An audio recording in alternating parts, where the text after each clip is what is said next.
तो देखो बच्चों, अपना जो यूनिट चल रहा है और ये यूनिट है क्या, सॉलिड स्टेट। आज हम इस यूनिट में जो टॉपिक डिस्कस करेंगे और ये टॉपिक है हमारा क्या, इम्परफेक्शंस और डिफेक्ट्स इन क्रिस्टल्स। ओके। तो देखो बच्चों, इम्परफेक्शंस और डिफेक्ट्स मींस क्रिस्टल जो होता है, उस क्रिस्टल में जो कॉन्स्टिट्यूएंट पार्टिकल्स हैं like as lattice points and electrons, अगर उनके रेगुलर अरेंजमेंट में किसी भी प्रकार की इरेगुलरिटी आती है, मींस डिसऑर्डर आ जाता है, तो इसी को बोला जाता है क्या, डिफेक्ट्स इन क्रिस्टल्स। ये ना कि irregularities in the arrangement of constituent particles means lattice points and electrons in the crystalline state are called defects. बात समझिए ना कि क्रिस्टल के अंदर जो उसके कॉन्स्टिट्यूएंट पार्टिकल्स हैं मींस लैटिस पॉइंट्स हैं या इलेक्ट्रॉन्स हैं, अगर उनके एक आइडियल अरेंजमेंट में किसी भी प्रकार की इरेगुलरिटीज आ जाती हैं, तो हम इसी को बोलते हैं इम्परफेक्शंस और डिफेक्ट्स। ओके। अब देखो आगे बढ़ते हैं। अब हम आते हैं टाइप्स ऑफ डिफेक्ट्स। इनमें से फर्स्ट है पॉइंट डिफेक्ट। तो देखो, point defect means point, point मतलब लैटिस पॉइंट। तो अगर क्रिस्टल के अंदर जो उसके लैटिस पॉइंट्स हैं मींस कॉन्स्टिट्यूएंट पार्टिकल्स हैं, अगर उनके एक आइडियल अरेंजमेंट में किसी भी प्रकार की इरेगुलरिटी दिखाई देती है या डेविएशन दिखाई देता है, तो हम उसी को बोलेंगे पॉइंट डिफेक्ट। समझिए ना, यही लिखा है कि इरेगुलरिटीज और deviation from ideal arrangement of lattice points means constituent particles, उसको बोला गया है पॉइंट डिफेक्ट्स। ओके। अब देखो, इस पॉइंट डिफेक्ट में आते हैं आगे, तो इसको फिर आगे डिवाइड किया गया है और इनमें से फर्स्ट है स्टाइकियोमेट्रिक डिफेक्ट्स या इंट्रिंसिक डिफेक्ट्स और थर्मोडायनामिक डिफेक्ट्स। तो देखो बच्चों, स्टाइकियोमेट्री का मतलब ये होता है कि क्रिस्टल के अंदर जो उसके कैटाइंस और एनाइंस हैं उनका क्या रेशियो है, उसी रेशियो को बोला गया है स्टाइकियोमेट्री। समझिए ना कि क्रिस्टल के अंदर जो उसके कैटाइंस और एनाइंस हैं, अगर उनका रेशियो देखा जाए तो उसी रेशियो को बोला गया है स्टाइकियोमेट्री ऑफ। तो एक ऐसा डिफेक्ट जिसमें क्रिस्टल के लैटिस पॉइंट तो डेविएशन शो करेंगे, मिस्ड होंगे, लेकिन क्रिस्टल की स्टाइकियोमेट्री में कोई चेंज नहीं आएगा, मींस कैटाइन और एनाइन का रेशियो जो बना है वो चेंज नहीं होगा, तो ऐसे डिफेक्ट को बोला गया है स्टाइकियोमेट्रिक डिफेक्ट। ये लिखा है कि stoichiometry of crystal does not get disturb during the defect, means cation और एनाइंस का जो रेशियो है वो चेंज नहीं होगा, तो हम इसको बोलते हैं स्टाइकियोमेट्रिक डिफेक्ट। अब इसको फिर आगे डिवाइड किया गया है और पहला है वेकेंसी डिफेक्ट। तो देखो, वेकेंसी डिफेक्ट का मतलब है क्रिस्टल में वेकेंसी बन जाना, मींस लैटिस पॉइंट अपनी पोजीशन से मिस्ड हो जाते हैं या हट जाते हैं। तो इस तरह से वहां पर जहां से लैटिस पॉइंट हटे हैं वहां पर वेकेंट साइट्स बनती हैं, इसीलिए इसको बोला गया है वेकेंसी डिफेक्ट। ठीक है कि सम लैटिस पॉइंट्स, ये जो है lattice point means constituent particles, ठीक है, आर वेकेंट। तो इस तरह से वहां के जो लैटिस पॉइंट्स हैं वहां से कॉन्स्टिट्यूएंट पार्टिकल्स हट गए। This result in decrease in density but electrical neutrality always maintain and stability decrease. कि एक ऐसा डिफेक्ट जिसमें से जो लैटिस पॉइंट है वो वेकेंट हो जाते हैं, मींस वहां से जो कॉन्स्टिट्यूएंट पार्टिकल्स हैं वो हट चुके होते हैं। ऐसे में क्रिस्टल की डेंसिटी डिक्रीज होगी, स्टेबिलिटी डिक्रीज होगी, लेकिन इलेक्ट्रिकल न्यूट्रलिटी मेंटेन रहेगी। ऐसा इसलिए होगा क्योंकि क्रिस्टल में जितने कैटाइंस हटेंगे उतने ही क्या हट जाएंगे, एनाइंस। ऐसे में चार्ज में कोई चेंज नहीं आएगा और ना ही उनकी स्टाइकियोमेट्री में कोई चेंज आएगा। और इसका एग्जांपल है शॉर्ट की डिफेक्ट। तो देखो बच्चों, शॉर्ट की डिफेक्ट जो है, it is due to missing of cations and anions in equal number. बात समझ गए ना कि जो कैटाइंस हैं और एनाइंस हैं वो क्रिस्टल से बिल्कुल बराबर नंबर में क्या होते हैं, मिक्स्ड हो जाते हैं, मींस हट जाते हैं क्रिस्टल से, लैटिस पॉइंट खाली हो जाते हैं। तो ऐसे डिफेक्ट को बोला गया है Schottky defect. This defect shown by the crystal having coordination number high and comparable size of anion and cations. ये उन क्रिस्टल्स में मिलता है जहां पर आइंस का जो कोऑर्डिनेशन नंबर है वो हाई होता है, जैसे सीजियम क्लोराइड 8 होता है ना, सोडियम क्लोराइड 6 होता है, और एनाइन और कैटाइन की साइज लगभग सिमिलर सी होती है, काफी मिलती जुलती बराबर सी होती है। ऐसे में जो पॉसिबिलिटी कैटाइन के हटने की है वही पॉसिबिलिटी किसकी होगी, एनाइंस की, और इसी के कारण क्रिस्टल से कैटाइन और एनाइन बिल्कुल इक्वल नंबर में क्या हो जाते हैं, मिक्स्ड हो जाते हैं। तो ये मिलेगा NaCl है, KCl है, सीजियम क्लोराइड है, सीजियम ब्रोमाइड। इसमें एक ये पॉइंट याद रखना है कि there is one Schottky defect per 10 to the power 16 ions in NaCl crystal, कि कुल मिला के पूरे क्रिस्टल में 10 टू द पावर 16 आइंस है, तो उनमें केवल एक शॉर्टकी डिफेक्ट मिलता है।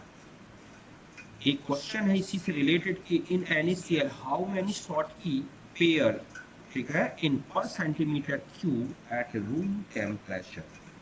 तो ये पूछ रहा है कि जो, ठीक है, NaCl क्रिस्टल है उसके 1 सेंटीमीटर क्यूब में कितने शॉर्टकी पेयर्स होंगे, मींस कितने लैटिस पॉइंट कैटाइन के और एनाइंस के जो है वेकेंट होंगे। तो देखो बच्चों ये ध्यान रखना है कि for each centimetre cube there are 12 to the power 22 ions. NaCl crystal में 1 सेंटीमीटर क्यूब में जो आइंस होते हैं वो होते हैं 10 की पावर 22। और क्लियर है, ये याद रखना है। अब यहाँ पर है 10 to the power 16 ions contain one Schottky pair. अब देखो यहाँ पर एक ये पॉइंट है कि 10 टू द पावर 16 आइंस में एक शॉर्टकी पेयर होता है। तो हम 1 सेंटीमीटर क्यूब में जो आइंस है मींस 10 टू द पावर 22, इसमें देखेंगे कि कितने शॉर्टकी पेयर्स हो सकते हैं। तो in 1 centimetre cube means 10 to the power 22 ion contain, ठीक है, और ये जब सॉल्व करेंगे 1/10 की पावर 16 इंटू 10 की पावर 22 पेयर, तो ये निकलेंगे 10 to the power 6 Schottky pair. बात समझ गए कि ये 2 पॉइंट याद रखने होंगे। एक तो ये कि 1 सेंटीमीटर क्यूब, या sorry 10 to the power 16 NaCl ions में केवल एक शॉर्टकी डिफेक्ट मिलता है, एक चीज। दूसरा है 1 सेंटीमीटर क्यूब पोर्शन में जो आइंस होते हैं NaCl के वो है 10 टू द पावर 22। बस यहाँ देख रहे हैं हम कि 10 टू द पावर 16 आइंस में एक शॉर्टकी पेयर है, तो 1 सेंटीमीटर क्यूब में means 10 to the power 22 ions में कितने शॉर्टकी पेयर्स होंगे जो आपने कैलकुलेट किए, और ये आए 10 to the power 6 Schottky pair. तो इस तरह से हमें ये सॉल्व करना है क्वेश्चन। अब आगे बढ़ते देखो इसका डायग्राम से अगर हम समझें तो ये है NaCl क्रिस्टल। तो इस तरह से जो एक कैटाइन है और एक एनाइन है, इस तरह से वैकेंसी होती है, ये मिक्स्ड हो जाते हैं, मींस क्रिस्टल से ही Na+ और Cl निकल के बाहर जा चुके हैं। तो इस तरह से क्रिस्टल में चूंकि वैकेंट स्पेस बन जाते हैं, और ऐसे में जो आइंस हैं इन वैकेंट स्पेस में ट्रांजिशन कर सकते हैं, और इसी के कारण ये एक प्रकार के कंडक्टर्स बन जाते हैं, जिसके कारण, और चूंकि ये जो कंडक्टेंस है वो वैकेंसी के कारण है, इसलिए ये क्रिस्टल एक प्रकार के P टाइप के सेमी कंडक्टर बन जाते हैं। जहाँ तक बात क्लियर है, तो ये था हमारा वैकेंसी डिफेक्ट, जो किसका टाइप था, स्टैइकियोमेट्रिक। इसी में सेकेंड टाइप होता है इंटरस्टिशियल डिफेक्ट। देखो इंटरस्टिशियल डिफेक्ट वो डिफेक्ट है जिसमें कोई भी कॉन्स्टिट्यूएंट पार्टिकल्स, ठीक है, जैसे कि आयन, कोई भी मॉलिक्यूल जो है वो क्रिस्टल की इंटरस्टिशियल वॉइड में क्या हो जाता है, एंटर हो जाता है, बाहर से आ जाता है। ये लिखा है कि some constituent particles means ions molecules are occupied in interstitial void. और ऐसा होने से क्या होगा, क्रिस्टल की इंटरस्टिशियल वॉइड में जब आइंस आ जाएंगे, मॉलिक्यूल्स आ जाएंगे, तो क्रिस्टल की डेंसिटी इंक्रीज होगी। और मेनली ये जो मिलता है ये डिफेक्ट, इंटरस्टिशियल डिफेक्ट, ये नॉन आयोनिक सॉलिड्स में मिलता है। क्योंकि अगर कोई पार्टिकल, अगर आयन क्रिस्टल की इंटरस्टिशियल वॉइड में आएगा तो चार्ज चेंज होगा। ऐसे में अगर कोई आयनिक क्रिस्टल में लिया जाएगा तब तो उसमें कैटाइन और एनाइंस दोनों एंटर होंगे, तभी चार्ज मेंटेन रहेगा। लेकिन हम नॉन आयोनिक क्रिस्टल लेंगे तो कोई भी मॉलिक्यूल अगर इंटरस्टिशियल वॉइड में भर भी जाता है तो क्रिस्टल के चार्ज में कोई चेंज नहीं आएगा। तो इस तरह से मेनली ये नॉन आयनिक सॉलिड्स में मिलता है। फिर तीसरा है डिसलोकेशन डिफेक्ट। तो देखो बच्चों, डिसलोकेशन मीन्स कोई भी कॉन्स्टिट्यूएंट पार्टिकल अपनी एक्चुअल पोजीशन से खिसक जाए, यहाँ से वहां चला जाए, तो उसको बोला गया है डिसलोकेशन, है ना। तो स्मॉल आइन means cation dislocated into interstitial void, कि जब कैटाइन अपनी एक्चुअल लैटिस पॉइंट से खिसक के डिसलोकेटेड होके और कहाँ पहुंच जाता है, इंटरस्टिशियल वॉइड में। तो ऐसे में ये दो डिफेक्ट से मिलके बन जाएगा, एक तो वैकेंसी बन जाएगी, है ना, और एक आ जाएगा इसमें इंटरस्टिशियल डिफेक्ट। तो इस तरह से इन दोनों का कॉम्बिनेशन ही कहलाता है क्या, डिसलोकेशन डिफेक्ट। ऐसे में डेंसिटी चार्ज में कोई चेंज नहीं आएगा, लेकिन क्रिस्टल में क्या होगा कि जो वेकेंट स्पेस थे उनके बीच में आइंस आ गए एक प्रकार का, उनमें एक रिपल्सन लगेगा जिससे क्रिस्टल की स्टेबिलिटी में थोड़ा सा चेंज आता है, डिक्रीज होती है। तो यही लिखा है कि small ion cation dislocated into interstitial void, thus vacancy and interstitial defect produced in crystal, इसी को बोला गया डिसलोकेशन डिफेक्ट। डेंसिटी है, चार्ज है not altered in and given by solid having, और ये ऐसे क्रिस्टल्स में मिलेगा जिनमें कैटाइन और एनाइन की साइज में काफी डिफरेंस होता है और आयन के कोऑर्डिनेशन नंबर कम होते हैं, जैसे AgCl, AgBr, AgI, ZnS।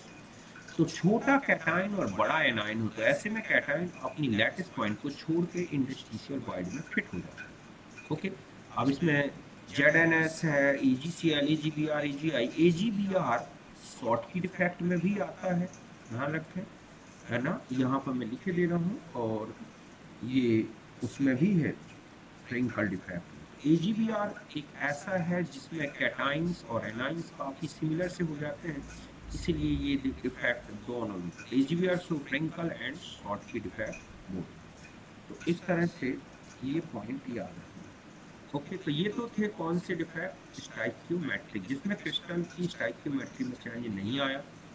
फिर है नॉन स्टाइक्योमेट्रिक डिफेक्ट। तो देखो, नॉन स्टाइक्योमेट्रिक डिफेक्ट वो है जिसमें क्रिस्टल में डिफेक्ट आएगा तो जो कैटाइन और एनाइन का जो रेशियो है वो डिस्टर्ब हो जाता है, मींस ये रेशियो बिगड़ जाएगा क्रिस्टल में। अब ये तभी हो सकता है जब क्रिस्टल में कोई एक्स्ट्रा कैटाइन एंटर हो जाए, एक्स्ट्रा एनाइन एंटर हो जाए, या कोई क्रिस्टल से कैटाइन निकल जाए, एनाइन निकल जाए, तब ऐसे में रेशियो चेंज होगा, और इसी को बोला गया है नॉन स्टाइक्योमेट्रिक डिफेक्ट। समझ गए ना कि, तो ये यही डिफाइन किया है कि stoichiometric proportion of cation and anion get disturbed, means cation और anion का रेशियो डिस्टर्ब होगा। It is due to missing और ट्रैपिंग ऑफ cation और anion इन क्रिस्टल, क्रिस्टल से कैटाइन और एनाइन या तो मिसिंग हो जाएंगे या कोई ट्रैपिंग हो जाती है, मींस इंटरस्टिशियल वॉइड में कैटाइन एनाइन अंदर आ जाते हैं, तब इसको बोला गया है नॉन स्टाइक्योमेट्रिक डिफेक्ट। अब इसमें भी टाइप्स हैं। फर्स्ट टाइप है मेटल एक्सिस डिफेक्ट, ये इसी को बोला गया है कैटाइन एक्सिस डिफेक्ट। तो देखो, इसमें नेम से ही पता चल रहा है, मेटल एक्सिस डिफेक्ट मींस जो मेटल आइंस है सॉल्ट के, मींस कैटाइंस जो है वो एनाइंस से ज्यादा होंगे। यही लिखा है कि आफ्टर डिफेक्ट कैटाइंस जो होंगे लार्जर नंबर में होंगे देन एनाइंस, तो कैटाइन ज्यादा होंगे और एनाइंस कम होंगे। अब इसमें भी टाइप्स है, पहला है एनाइन वैकेंसी डिफेक्ट। तो देखो बच्चों, एनाइन वैकेंसी डिफेक्ट नेम से ही पता चल रहा है कि क्रिस्टल में से जो है एनाइन अपने लैटिस पॉइंट से क्या हो जाता है, मिस्ड हो जाता है। और अब ऐसे में क्या होगा, जब एनाइन हटेगा तो क्रिस्टल में चार्ज डिस्टर्ब होगा, तो उस चार्ज को मेंटेन करने के लिए कोई एक्स्ट्रा इलेक्ट्रॉन उस एनाइन वैकेंसी में आ जाता है, जहाँ से एनाइन हटा है वहां पर इलेक्ट्रॉन आ जाएगा ताकि चार्ज मेंटेन रहे। और इस तरह से जहां इलेक्ट्रॉन एंटर हुआ है जिस वैकेंसी में, उस वैकेंसी को बोला जाता है F centre, fairway centre, means colour centre. ऐसा इसलिए होता है क्योंकि वैकेंसी में जब इलेक्ट्रॉन एंटर हो जाता है तो वो फ्री रहता है और वो लाइट में एक्साइटेड होता है, और ऐसे में वो लाइट को एब्जॉर्ब करता है और क्रिस्टल में कलर प्रोड्यूस हो जाते हैं, इसीलिए इनको बोला गया है कलर या कलर प्रोड्यूसिंग सेंटर। तो यही लिखा है कि it is due to missing of anion from lattice point and electron remain trapped in vacant hole of anion to maintain electrical neutrality. The trapped anion electron is called F center.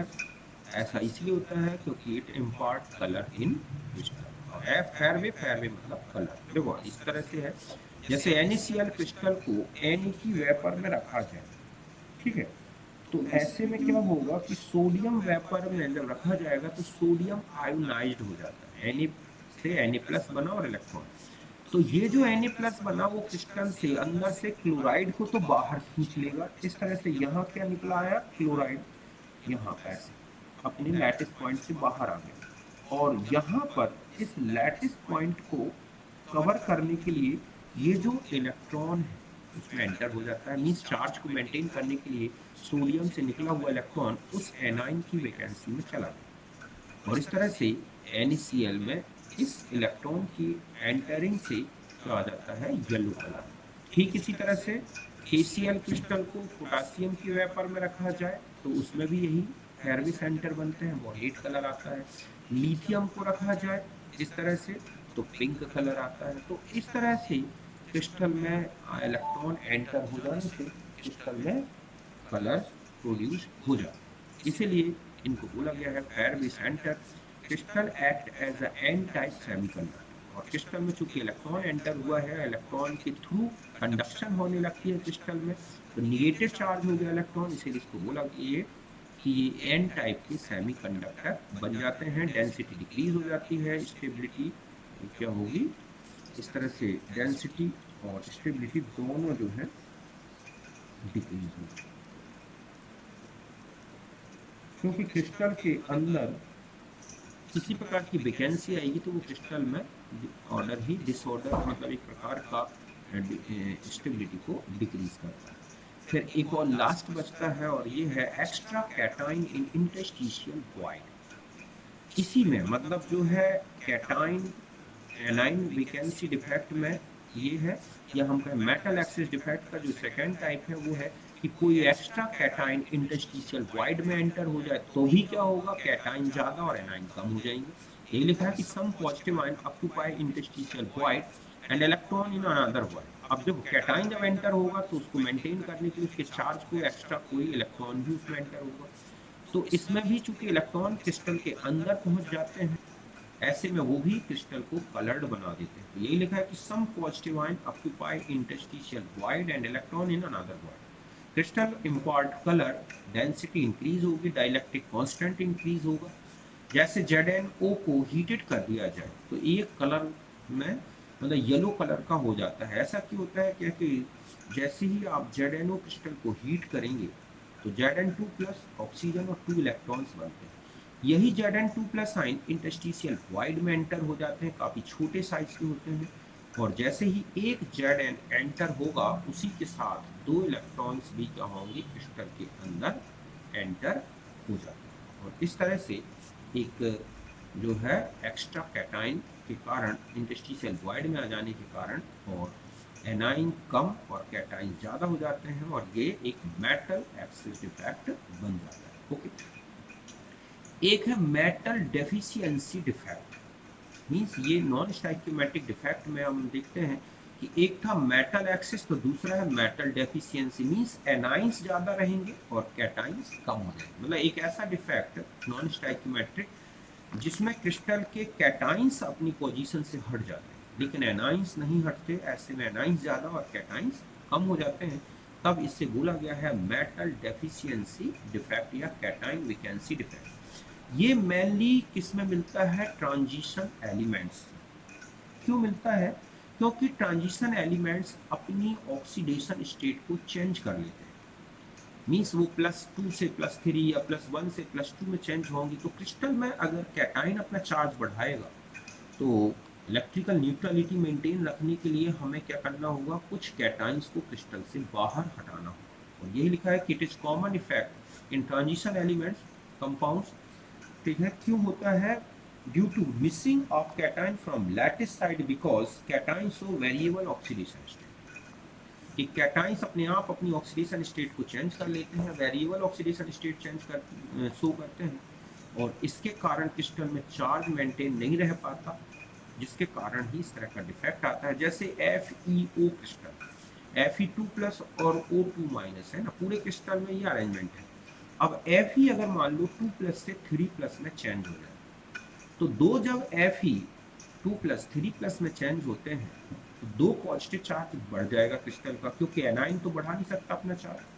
तब ऐसे में क्या होगा कि crystal में जब दो positive charge बढ़ेगा तो उस पॉजिटिव चार्ज को मेंटेन करने के लिए एक Fe2+ क्रिस्टल से निकल के क्या हो जाएगा, बाहर हो जाता है। और इस तरह से कैटाइन की क्या बन गई, वैकेंसी। मतलब 3Fe2+, जब 2Fe3+ में चेंज होंगे तो एक Fe2+ जो है वो क्रिस्टल से क्या हो जाएगा, मिक्स्ड हो जाता है, और इस तरह से कैटाइन कम और एनाइंस ज़्यादा हो गए, इसलिए हम इसको बोलेंगे कैटाइन वैकेंसी डिफेक्ट। इससे जो कंपाउंड है वो एक नॉन स्टाइक्योमेट्रिक नेचर का हो जाता है। अब जैसे ये क्वेश्चन है कि iron oxide has formula point Fe.94 और oxy 1.0, what fraction of Fe in Fe2+ और Fe3+। तो मैं एक डायरेक्ट मेथड बता दूं कि आपको सबसे पहले number of ions with higher oxidation state निकालना है। तो ये फॉर्मूला लगा लें, 100 minus percentage of metal into 2। मतलब यहाँ पर क्या है, M मेटल आइन, ठीक है। तो वो मेटल आइन जो भी है या मेटल है उसको रखें, और फिर इससे आपको हायर ऑक्सीडेशन स्टेट वाला आइन निकलाएगा, और फिर बाकी दूसरे का निकाल सकते हैं। तो देखो हम यहाँ पर Fe.94, तो हम इसे 94 मान लें परसेंट में, तो हम number of ions with higher oxidation state लिखेंगे 100 minus percent of metal into 2। तो यहाँ पर आप पहले Fe3+ निकालें तो 100 माइनस 94 इंटू 2, तो ये कितने हो गए, 12। बस अब आप Fe2+ निकाल लें तो टोटल 94 थे Fe, उसमें से 12 Fe3+ थे, तो Fe2+ कितने होगा, 82। इस तरह से दोनों का आप क्या निकाल लो, परसेंटेज, Fe3+ का और Fe2+ का। या फ्रैक्शन में लेना है तो 100 हटा दो। इस तरह से आप, या फिर चार्ज बैलेंसिंग से भी निकाल सकते हैं कि total charge of cations equal to the total charge of anions. Fe2+ को x मान लो और Fe3+ को 94 माइनस x मान के एक तरफ कैटाइन का चार्ज रखो, एक तरफ ऑक्सीजन का चार्ज रखो, बराबर करके x की वैल्यू निकाल लो। उससे ज़्यादा इजी ये मेथड है, इससे भी आप इस तरह से निकाल सकते हैं। यहाँ तक आज के लिए सफिशिएंट है, बाकी नेक्स्ट वीडियो में